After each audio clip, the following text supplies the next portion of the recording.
परमेश्वर को जिन भी महापुरुषों ने पाया है उन्होंने परमात्मा कबीर देव जी को ही प्रभु बताया है और उनकी पूरी स्थिति से हमें परिचित कराया है। जिन महापुरुषों ने परमात्मा मिला उन्होंने अपने अमृत वाणी में उस परमेश्वर कबीर देव जी की महिमा बताई है, सुनाई है और वही महिमा सभी सदग्रंथों में विद्यमान पाई है। जैसा कि वेदों को हम एक सत्य शास्त्र मानते हैं, सत्य ज्ञान युक्त शास्त्र मानते हैं और हम वेदों से हटकर ज्ञान ग्रहण किए हुए थे। जिनको परमात्मा मिला नहीं, जिनकी way of worship according to the shastra नहीं थी, जिनको तत्वदर्शी संत नहीं मिला, उन्होंने बहुत ज़्यादा प्रयत्न किया परमात्मा के पाने का, लेकिन उनको उस साधना उस विधि से प्रभु प्राप्ति नहीं हुई, जिस कारण से उन्होंने अपना अनुभव बता दिया कि परमात्मा निराकार है। और जिनको इस ब्रह्म ने साधना काल के अंदर समाधि दशा में किसी को विष्णु जी के रूप में दर्शन दे दिए, किसी को ब्रह्मा जी के रूप में दर्शन दिए, किसी को शिव जी के रूप में दर्शन दिए। तो उन मेडिटेशन करने वाले ऋषि महर्षियों ने परमात्मा पाने के लिए मेडिटेशन किए, हठ योग किए थे, जबकि ये हठ योग और मेडिटेशन किसी भी सदग्रंथ के अंदर जो है इसका समर्थन नहीं है, इसके करने का नहीं कहा गया है। ये मनमाना आचरण है और इस मनमाने आचरण के आधार से जिन ऋषि महर्षियों ने वेदों को पढ़ा, वेदों को स्वयं ही निष्कर्ष निकाल लिया वेदों का कि इसमें ओम नाम है और ब्रह्म सबसे बड़ा भगवान है, उस आधार से उन्होंने ब्रह्म को सुप्रीम पावर मानकर और ओम नाम को पूर्ण परमात्मा का जानकर ओम नाम का जाप शुरू किया। साथ में फिर हठ योग भी करने लगे, जिसको मेडिटेशन बोलते हैं। ये मेडिटेशन जो करना है ये बिल्कुल शास्त्र विरुद्ध है। जैसे कुछ पंथ हैं वो बताते हैं 2.5 घंटा सुबह और 2.5 घंटा शाम ध्यान लगाओ, उसको मेडिटेशन बोलते हैं, वो हठ योग है। तो उन्होंने कोशिश की, हठ योग करना भी शुरू किया, ओम नाम का जाप भी किया, क्योंकि वेदों में ओम नाम ही जपने को कहा है और कोई मंत्र नहीं है, कोई नाम नहीं अन्य। और जो नाम है वो सांकेतिक हैं। जैसे गीता जी अध्याय नंबर 17 के श्लोक नंबर 23 में बताया है कि ओम तत्सत इति निर्देश ब्रह्मण त्रिविध समर्थ, उससे वो परिचित नहीं हो पाए कि ये तत् और सत कौन मंत्र हैं, किसके हैं। तो उन्होंने अपने आप निष्कर्ष निकालकर ब्रह्मा जी समेत सभी ने, ब्रह्मा विष्णु महेश तक सभी ने, और देवताओं के गुरु बृहस्पति जी ने, इन सभी ने ये निष्कर्ष निकाल लिया कि वेदों में ओम नाम है और यही परमात्मा का उत्तम मंत्र है और ब्रह्म ही सबसे बड़ा भगवान है।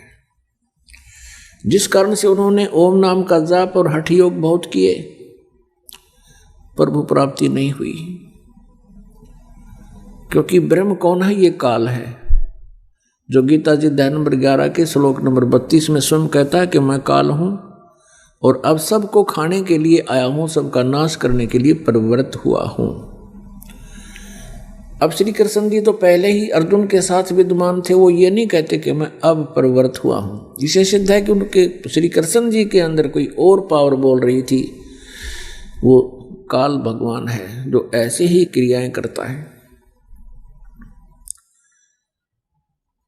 तो गीता जी अध्याय नंबर 11 के श्लोक 47 और 48 में स्पष्ट किया है कि अर्जुन, मेरा ये वास्तविक रूप, ये विराट रूप है जो दिखा रखा था, और जिसको देखकर अर्जुन का कलेजा हिल रहा था, डर रहा था, भयभीत हो रहा था, कांप रहा था। अर्जुन जैसा योद्धा। पुण्यात्माओं, भगवान से डर नहीं लगता, भगवान से कभी डर नहीं लगता। और जिसके सामने खड़ा खड़ा अर्जुन कांप रहा है, तो वो कौन हो सकता है? वो काल ही था। श्री कृष्ण जी के साथ तो हमेशा रहा करते थे, बड़े प्यार से रहा करते थे। तो उसमें 11वें अध्याय के 47-48 में कहा कि अर्जुन, ये है मेरा वास्तविक रूप, मैं काल हूं, और मेरे इस रूप के दर्शन यानी मेरी प्राप्ति तेरे से पहले, आज जो मैं तुझे अपनी कृपा से अनुग्रह करके तुझे ये दर्शन दे रहा हूं, तेरे से पहले कभी किसी ने नहीं देखा। जो मैंने आज कृपा करके तुझे अपने दर्शन दिए हैं, ये है मेरा रूप, ये मेरा स्वरूप है, और इसके दर्शन तेरे अतिरिक्त पहले किसी ने नहीं किए। अर्थात मेरी प्राप्ति किसी को नहीं हुई और आगे भी नहीं हो सकती, ना वेदों में वर्णित विधि से, ना किसी जप से, ना तप से, ना किसी क्रियाओं से, ना किसी मंत्र के जाप से। मेरे इस रूप के दर्शन नहीं हो सकते। इससे सिद्ध हो गया कि वेदों में वर्णित विधि से प्रभु प्राप्ति नहीं हो सकती, इससे अन्य फल अवश्य है। इन ऋषि महर्षियों ने ओम नाम का जाप और हठ योग किया, मेडिटेशन किया, समाधिस्थ हो गए। समाधि दशा में किसी को तो इस काल भगवान ने श्री विष्णु जी के रूप में दर्शन दे दिए। तो जिनको इसने विष्णु जी के रूप में दर्शन दिए, तो उसने ये जान लिया कि ये विष्णु जी जो हैं यही परमेश्वर है। ये काल का पुत्र जो विष्णु जी है, सतगुण युक्त, तो उस ऋषि ने डंडोरा पीट दिया कि ये भगवान हैं, ये बैठे विष्णु जी, ये अपने आप को छुपा रहे हैं। मैंने समाधि दशा में इनके दर्शन किए हैं और ये सुप्रीम पावर है। विष्णु जी भी सुन रहे हैं, विष्णु जी को कोई पता ही नहीं ये क्या बोल रहा है। एक ने कहा, फिर दूसरे ने को भी उसने ऐसे दर्शन दे दिए विष्णु जी के रूप में, उसने भी यही समर्थन दिया। तीसरे ने, चौथे ने, पांचवें ने, छठे ने, दसों ने, हजारों ने श्री विष्णु जी को समर्थन दिया कि ये खुद भगवान हैं। और समाधि दशा में हमने परमात्मा के दर्शन के लिए याचनाएं की थी, स्तुति साधना की थी, तो यही रूप दिखाई दिया, तो ये खुद मालिक है। इससे भगवान विष्णु जी को भी भ्रम हो गया कि मैं सचमुच पूर्ण परमात्मा हूं। और फिर किसी साधक को इसी काल भगवान ने श्री शिव जी के रूप में दर्शन दे दिए। अन्य साधक को अपने पुत्र तमगुण शिव जी के रूप में।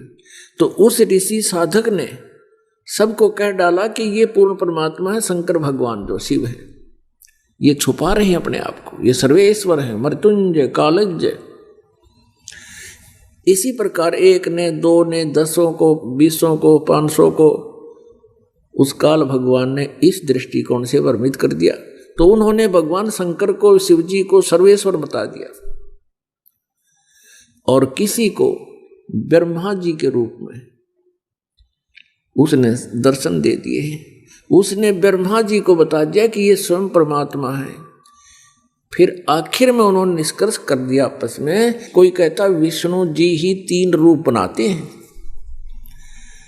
सतीथि, उत्पत्ति और संहार ये खुद ही करते हैं, 3 रूप बना लेते। इस तरह का जो भ्रमित ज्ञान है ये इनका स्वयं कलेक्टेड है, स्वयं संग्रह किया हुआ है, ये वास्तविक ज्ञान नहीं है। और इसी भ्रम के कारण एक दिन ब्रह्मा जी विष्णु जी के लोक में चले गए। विष्णु जी से सैया पर लेटे हुए थे, लक्ष्मी जी उनकी सेवा कर रही थी और भी बहुत से वहां के अनुचर खड़े थे विष्णु जी के। भगवान ब्रह्मा जी वहां पहुंच गए, ये रजगुण ब्रह्मा। अब ब्रह्मा जी ने कहा कि ए बेटा विष्णु, देख मैं तेरा बाप आया हूं, तेरा उत्पत्ति करता आया हूं। अब ब्रह्मा जी को उन ऋषियों ने प्रजापिता बता दिया कि सबकी उत्पत्ति करता है ये। उधर से विष्णु जी को बताया कि आपकी नाभि कमल से ही ब्रह्मा की उत्पत्ति हुई है। तो विष्णु जी कहने लगे कि मैं सर्वेश्वर हूं, मैं सबका मालिक हूं, तेरी उत्पत्ति मेरी नाभि कमल से हुई है, तू मेरा पुत्र है। अब ब्रह्मा जी कहता विष्णु जी को कि मैं तेरा बाप हूं, सारे ब्रह्मांडों का उत्पत्ति करता मैं ही हूं, सब जीवों की उत्पत्ति करता मैं ही हूं। विष्णु जी कहते मैं तेरा बाप हूं, मैं तेरा जनक हूं। और इस बात पर उनकी आपस में कवासुनी शुरू हुई, फिर झगड़ा हो गया, युद्ध हो गया। तो ये काल भगवान क्या करता है, इन दोनों के युद्ध को समाप्त करने के लिए इनके बीच में एक स्तंभ खड़ा कर देता है।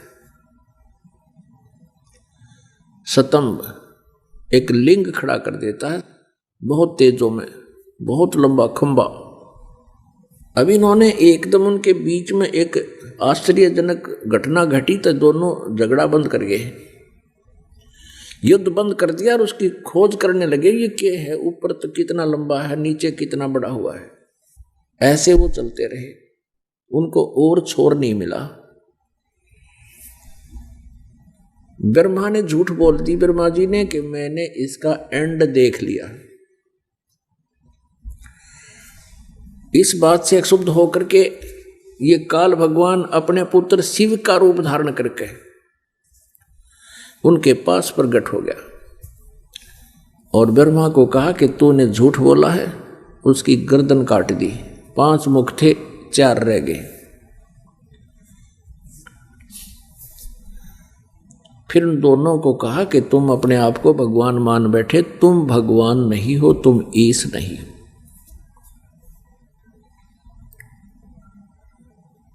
पुण्य आत्माओं, आज तक ये आध्यात्मिक ज्ञान रूपी गुत्थी इतनी जटिल उलझी हुई थी, इसका कहीं सिर पैर नजर नहीं आवा था। न इन ऋषि महर्षियों को कोई ज्ञान था, ये सब भ्रमित थे, इनको वेद ज्ञान भी नहीं था। इसलिए अपने मनमुखी साधनाएं करने लगे और मनमुखी इन्होंने अपने अनुभव की पुस्तकें बना दी, जिनको उपनिषद कहने लगे। और उन उपनिषदों का आपस में किसी का तालमेल नहीं है, कोई कुछ बता रहा है, कोई कुछ बता रहा है, कोई कुछ बता रहा है, ना ही उनका वेदों से कहीं लिंक है। अब ये क्या बताते रहे अभी तक कि परमात्मा निराकार है, फिर ये क्या बताते हैं, दूसरा उपनिषद कहता है कि परमात्मा साकार है। साकार की वो परिभाषा बताते हैं कि जो भी ये सब संसार दिखाई देता है, ये पृथ्वी, सितारे, चांद, ग्रह, पर्वत, ये सब भगवान का साकार रूप है। ये कोई बात हुई? ये तो परमात्मा की रचना है, उसका रूप कैसे है, उसके द्वारा बनाई गई सृष्टि है। और निराकार बनाएगा कैसे? निराकार एक कारीगर या कोई कुम्हार, निराकार एक कुलिया बना के दिखाए दो, मटका तो बहुत बड़ी चीज है। तो ये सब भ्रमित थे, जिस कारण से इन्होंने आध्यात्मिक ज्ञान का नाश कर रखा था। परमात्मा कहते हैं कबीर जी कि 9 मन सूत उड़ जिया, ऋषि रहे झकमार, सतगुरु ऐसा सुलझा दे ये उड़ जाए ना दूजी बार,